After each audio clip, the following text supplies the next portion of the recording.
hadir pada sore hari ini. Assalamualaikum. Namo Buddhaya. Ya, hari ini pada sore hari ini klien kami Mbak Ayu Aulia ingin melakukan konferensi pers dan meluruskan semua pemberitaan miring, dan ini adalah hasil investigasi dan ini adalah statement terakhir dari Mbak Ayu kepada teman-teman media atas seluruh masalah yang lagi ramai pada hari ini. Mungkin langsung saja saya sampaikan ke Mbak Ayu.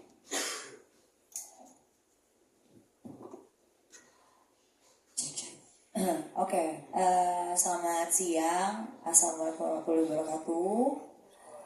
Shalom.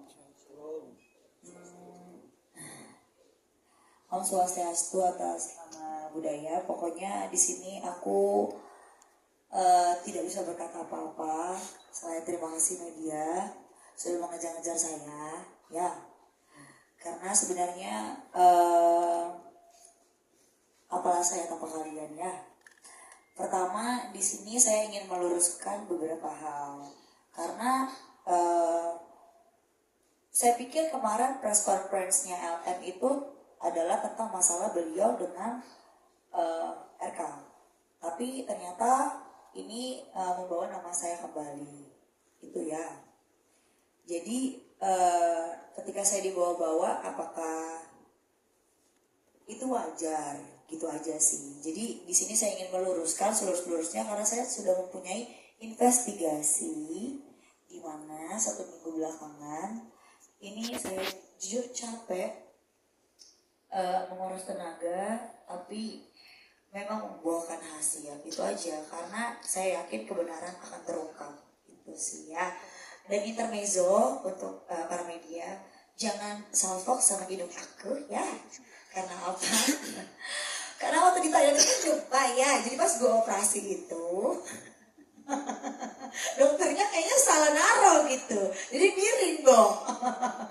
Gitu. Jadi kalau misalnya banyak netizen yang ngomong, kenapa sih kok selalu dongak? Iya, karena saya nggak pede dengan hidung saya gitu. Jadi saya harus kembali lagi ke Thailand gitu. Jadi ya ini adalah intermezzo aja ya, biar kalian nggak terlalu tegang ya.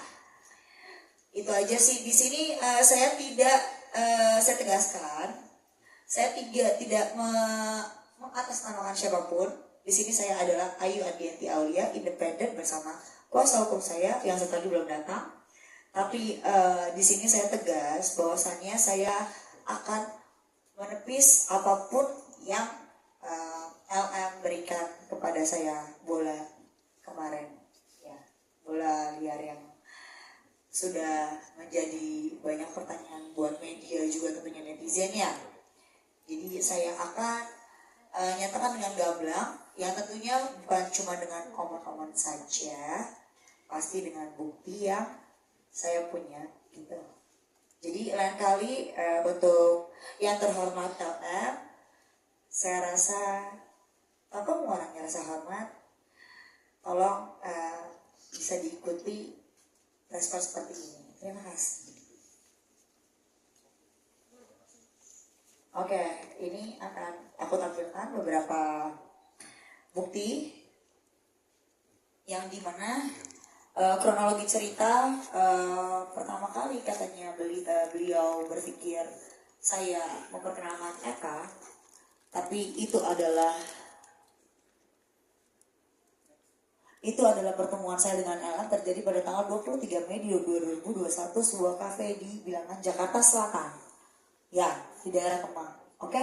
Di sini juga ada percakapan bahwasannya Lisa LM ya, itu yang melakukan komunikasi dengan Bapak RK di 29 Mei 2021. Di situ dia blur, kenapa? Karena dia bilang itu adalah Ayu Aulia. Itu sudah pasti. Kalau tidak di unsend ya. Makanya lain kali pakai bukti. Ya, itu. Lalu lanjut. Oke. Memiliki video sure yang sudah beredar kemana-mana, kalian harusnya bisa memahami. Ya, itu saja. Karena yang saya tahu, ini video saya mendapatkan dari salah satu netizen dan juga beberapa kerabat yang ternyata ini bisa diunggah di internet lalu berbayar dan diposting secara sadar dan sengaja. Nah, saya pikir ini bukan untuk pertontonan orang-orang dan ini bukan contoh yang baik untuk seorang influencer ataupun apapun itu ya. Jadi alangkah baiknya kalian bisa menerima ini menerima pesan saya ini dengan amat sangat cukup objektif itu saja. Oke, lanjut. Oke, di tanggal 29 Agustus 2021 Mbak LM ini ngechat telegram kepada Bapak RK. Dia bilang sudah 4 bulan. Artinya hamilnya adalah April. Sementara beliau bilang bertemunya itu bulan Juni. Artinya beliau diduga berbohong pada saat bulan bertemu. Itu ya. Nah, ini sudah kita cek minggu pertama, Juni, Juli, dan lain-lain. Oke. Pengakuan Mbak LM sendiri adalah 36 weeks, yang dimana kalau saya searching orang awam itu adalah tidak prematur, dan 3,6 kilogram itu bukan bayi prematur. Dan saya punya bukti bahwasanya beliau menggendong bayinya dan tanpa inkubator. Ya, harusnya di sini bisa dicerna dengan lebih teliti. Itu. Oke, lanjut. Beberapa waktu setelah pernyataan LM terkait bahwa RK memiliki anak dari hubungan dengan dirinya, komentar muncul dalam salah satu postingan akun Instagram yang mempertanyakan atau anak dari seorang yang berkomentar tersebut. Laki-laki tersebut bernama Rosalino. Nama asli kita samarkan saja. Ya, ini saya sudah investigasi, ya, karena ini dia sudah ada komentar di satu akun. Kata lu salin anak gue, mana yang benar? Ca itu adalah LM. Ya, oke. Next. Nah, ini adalah bukti dari handphone yang saya samarkan laki-laki tersebut. Setelah mengetahui komentar tersebut, LM menghubungi laki-laki tersebut dan LM menyuruh untuk menghapus komentar tersebut. Tetapi hingga hari komentar tersebut tidak juga dihapus oleh orang tersebut karena merasa bahwa anak tersebut memang anaknya sesuai pengakuan LM pada dirinya pada sekitar bulan Mei 2021 bahwa LM hamil oleh dirinya, diduga ya, dan LM kembali menyangkalnya. Dari sini juga terlihat pada bulan 25 November 2024 laki-laki tersebut selalu menanyakan kabar dan perkembangan dari anak tersebut. Silakan lihat di sini. Nah, bagaimana kabarnya? Selamat ulang tahun anak cantik, Selin, seperti itu, gitu ya. Kalau tidak ada hubungan kan, saya rasa tidak mungkin gitu ya. Jadi saya melakukan investigasi ini sebenarnya sudah 1 minggu yang lalu. Sebenarnya kenapa saya tidak mau ngomong ini di sosial media saya? Karena saya pikir ini bukan ranah bicara saya. Tapi karena Mbak LM terus mengganggu saya, silahkan ditonton berikutnya. Next. Oke, lanjut. Laki-laki tersebut dari tahun ke tahun selalu memperhatikan tumbuh kembang anak tersebut. Ketika dimunculkan di postingan Instagram dari LM dan juga selalu bertanya tentang keadaan dan kondisi anak tersebut. Dan yang perlu saya tegaskan di sini adalah satu, beliau itu punya mobil Brio berwarna kuning ya di bulan April atau Mei, dan itu kredit di Pondok Cabe, dan itu berdasarkan plat yang dimana diduga ayah biologis dari Selin 1509 belakangnya saya tidak tahu. Dan itu tanggal lahirnya si laki-laki itu. Oke, lanjut. Pada 10 September 2023, laki-laki tersebut pernah memperingati LM bahwa LM digunakan sebagai promosi judi online. Akan tetapi LM membenarkan bahwa foto dirinya memang digunakan dan dirinya dibayar atas itu. Ya kan? Ketawa aja lah ya kita. Lalu lanjut. Nah, di sini jelas ini gambar percakapan LM dengan salah satu orang terdekatnya, yang dimana amat sangat dekat, sahabat, juga kerabat, dan satu permainan lingkungan yang dimana itu di Pamulang juga di Jakarta juga, jadi amat sangat dekat ya. Nah, di sini bisa sekalian zoom aja. Karena saya kebetulan minus mata saya, karena hidung saya ketinggian ya. Silakan aja di zoom ya. Lalu next.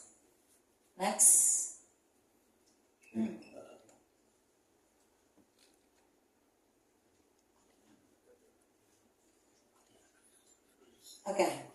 Nah, pada tanggal Januari 2021 tanggal 4 itu ya? Oke. Tanggal 4 beliau mengatakan bahwa dirinya sedang hamil. Next.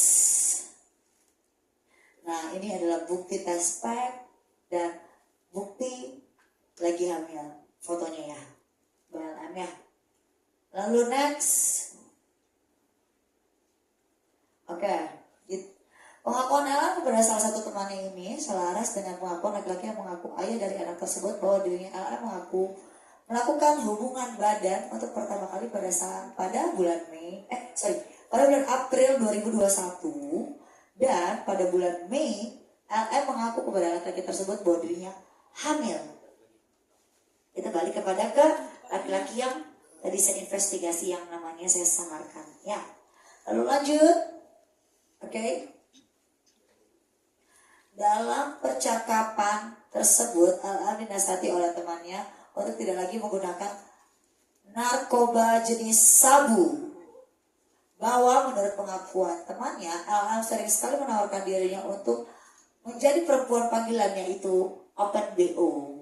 Ya, nah ini tanggalnya tanggal 10, gue hamil anak Irvin pada tanggal 10 Juli. Ya, next. Konteks percakapan tersebut adalah teman dari LM meminta maaf karena sempat menjauhi LM karena banyak informasi mengatakan bahwa LM adalah seorang cepu. LM juga mengatakan bahwa waktu dirinya hamil pada awal 2021, ayah dari anak dalam kandungan LM bernama Irvin pernah ditangkap karena narkoba dan LM menjadi penjamin agar laki-laki tersebut dibebaskan. Pernyataan LM dalam preskon yang mengatakan bahwa dirinya tidak hanya berhubungan badan dengan RK dan tidak pernah dengan laki-laki manapun adalah suatu kebohongan, dan ini baru diduga ya Irvin tersebut. Tapi dari percakapan ini kalian harusnya memahami karena ini adalah teman dekatnya ya, dan kita juga sudah menginvestigasi apakah benar apakah tidak, dan benar adanya. Oke. Next. Pada tanggal 28 Juli 2021, postingan LM terkait kehamilan itu muncul dan memberitahu kepada RK bahwasannya beliau sedang berbadan 2. Seperti itu ya. Jadi di sini saya hanya mempertegaskan bahwasannya beliau berbohong atas semuanya. Kenapa beliau bilang pada tanggal 10 Juli ini adalah anaknya Irvin, lalu berbalik arah menjadi anaknya RK? Ya kalian simpulkan sendiri. Silakan. Lanjut. Konteks percakapan tersebut adalah bahwa LM diduga menjadi wanita pesanan open BO. Apa sih open BO? Ya saya juga nggak tahu ya. Bahwa diduga LM mengaku kepada temannya bahwa dirinya tidak hanya menjadi wanita pesanan open BO, akan tetapi juga menjadi penjual, yaitu mucikari. Diduga. Tapi ini memang temannya terus mendesak untuk menjadi perempuan seperti dia, gitu ya. Tapi ternyata temannya menolak seperti itu. Next, di sini LM mengunggah, AA ini kamu kan, kamu berisik sih katanya, gitu kan. Kan aku udah diam. Lalu kan, tahu kan? Oh tahu ya, aduh, maaf ya aku ini aku minus nggak pakai kacamata. Tahu kan sumbernya dari mana? Yang kemarin berkubu sama elu, hahaha, dengan tanda tertawa. Dan menurut saya ini bentuk ditertawakan. Karena apa? Penggerebekan itu atas dasarnya jelas apakah saya pemakai atau tidak. Ya, ini saya mempertanyakan kepada satu instansi yang dimana sebelah kanan ini saya berfoto dengan semua yang menggerebek saya. Tanggalnya pun jelas. Ya, saya 2 kali digerebek soalnya. Dan itu selalu negatif. Ya, dari Polda Metro Jaya pertama dan kedua adalah dari Polres Jakarta Selatan. Dan di sini saya meminta untuk klarifikasinya Pak, mohon maaf ya, kenapa data ini bisa tersebar kepada LM? Karena ini menyangkut nama baik saya pertama. Kedua, saya tidak pernah memakai namanya sabu. Ya, dulu pada zaman masih muda saya pernah mencoba-coba. Ya, namanya anak muda ya. Saya tidak luput dari dosa, saya juga manusia biasa. Masa lalu saya kelam, tapi tolong dihargai. Saya sudah berubah dan berbenah diri. Jadi mau kalian urip pun sekarang silakan saja. Seperti itu. Kenapa gak urip LM-nya saja? Lebih seru deh kayaknya. Oke, lanjut. Demikian sebuah fakta-fakta terkait LM yang dapat kami sampaikan kepada publik melalui teman-teman media.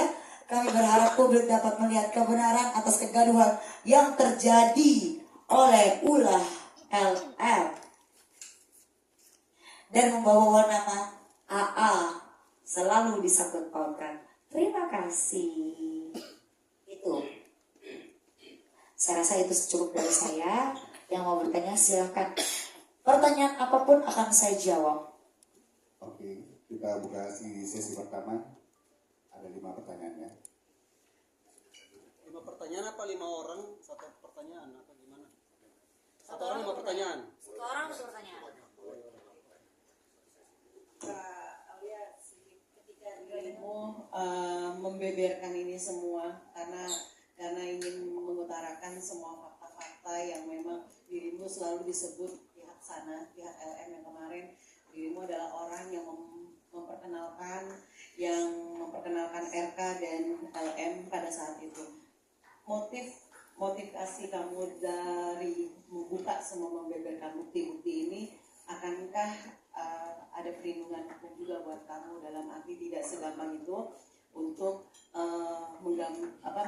mengutarakan ini semua? Pastikan ini adalah sama seperti mereka kemarin juga mengutarakan semua adalah faktor RK dan LM gitu ya, yang mereka hubungannya mereka. Tapi ketika dirimu membuka ini semua, tadi saya bilang hanya seminggu untuk investigasi gitu kan, mendapatkan ini semua. Kamu sendiri ada perlindungan hukum juga nggak buat kamu? Apa motivasi ketika Mbak Aulia ingin membuka semua ini? Oke. Satu-satu dulu ya, kita catat dulu semuanya biar nanti Mbak Ayu langsung tinggal jawab semua. Ada lagi nggak? Dari mana Mas?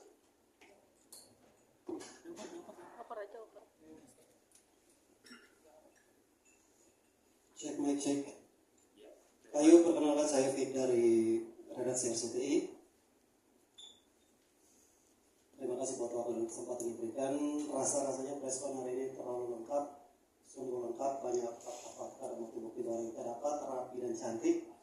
Namun yang ingin kita tanyakan di sini terkait dengan tanggapan Kak Ayu terhadap preskon LM kemarin, itu kan menyeret nama kamu sebagai orang yang akhirnya memperkenalkan menjadi jembatan antara LM dan RK.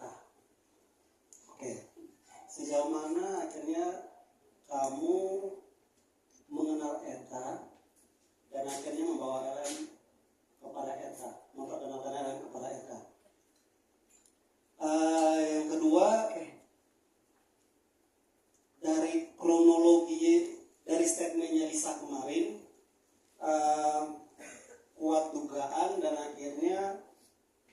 netizen juga berpendapat, menyampaikan pendapat mereka. Ini saya harus dengan berani dan mempertanyakan ini ke Ayu dan mohon tanggapannya bahwa banyak juga yang akhirnya menilai bahwa kamu sebagai mucikari daripada Lisa sendiri itu. Ketika kemarin memperkenalkan Lisa ke RK. Mungkin tanggapan kamu dulu nih terhadap respon dari Lisa kemarin nih, karena sudah menyeret nama kamu. Oke, tanggapan dulu aja ya. Tanggapan dulu aja ya, baru saya jawabkan. Tanggapan saya, menurut saya itu tidak pantas untuk dipertontonkan. Karena yang menonton itu kan banyak ya. Gak cuman orang besar saja, tapi anak kecil juga nonton. Apakah pantas bahasa-bahasa tersebut ada respon yang sebesar itu dan tidak diperhalus bahasanya dan tiba-tiba merebut mic, dan juga saya rasa itu ya keterlaluan ya. Kalau dibilang saya mucikari, silahkan boleh dibuktikan, karena semua itu bukan hanya omong-omong aja, tapi dengan bukti.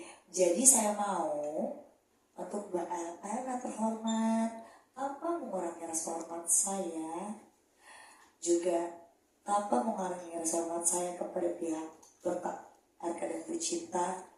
Saya mohon maaf untuk membawa namanya lagi kembali di sini ya, karena saya di sini hanya meluruskan nama saya. Saya rasa itu tidak pantas ya untuk dipertontonkan, karena harusnya yang seperti ini dia hadirkan bukti yang dimana kalau dia bilang saya tidak punya bukti itu 4 tahun lalu, saya punya. Kenapa beliau tidak punya? Itulah ya. Jadi menurut saya pentingnya dari matangnya sebuah press conference. Bahkan saya cuma dihubungi kalian 1 hari sebelum loh. Kemarin kalian minta saya untuk berbicara, tapi saya bilang boleh gak sampai waktu besok. Tapi ini tidak matang menurut saya, belum matang. Mungkin kalau misalnya kalian memberikan saya waktu beberapa hari lagi, ini akan lebih matang. Tapi tidak apa-apa, karena menurut saya ini saya harus luruskan jelas adanya. Saya sudah jelaskan di awal, saya kenal beliau di 23 Mei di salah satu kafe di Bilangan, Jakarta Selatan gitu ya.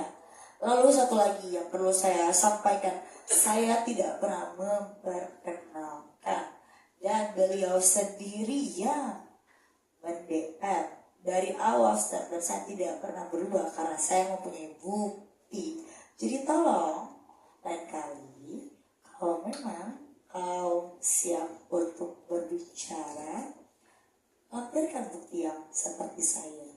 Itu aja. Satu lagi yang saya tidak setuju dengan BLL adalah tentang wartawan mana waktu itu yang bertanya apa motivasi Mbak LM, apakah ingin menjadi istri Syahkah, atau ingin tes DNA kah, atau ingin diakui kah? Tapi beliau menjawab beliau mau uang, bukan begitu? Saya sudah cek itu beribu-ribu kali. Jawab tolong media, iya atau tidak? Hah? Jawaban apa? Jawaban Lisa. Iya. Dia tidak ingin menjadi istri saya. Iya, jawabannya tidak menjadi istri saya. Terus apa? Uang. Tanggung jawaban. Uang. Biaya nafkah. Saya dengar uang soalnya. Berarti uang kan? Oke. Di sini menurut saya, ya, alangkah baiknya kita semua merangkul. Ini adalah sebuah anak kecil yang dimana dia mempunyai jejak digital ya, jejak digital di mana dia nanti akan punya rekan-rekan di kemudian hari. Dia juga tidak tahu bersekolah di mana. Dia juga akan menjadi bahan bulian, apalagi namanya kita sudah tahu, mukanya sudah di-spill. Apakah itu pantas untuk seorang ibu? Kalau saya lebih baik saya menjadi tukang cuci piring saja untuk menghidupi anak saya kalau memang tidak diakui seperti itu. Karena akan lebih terhormat seorang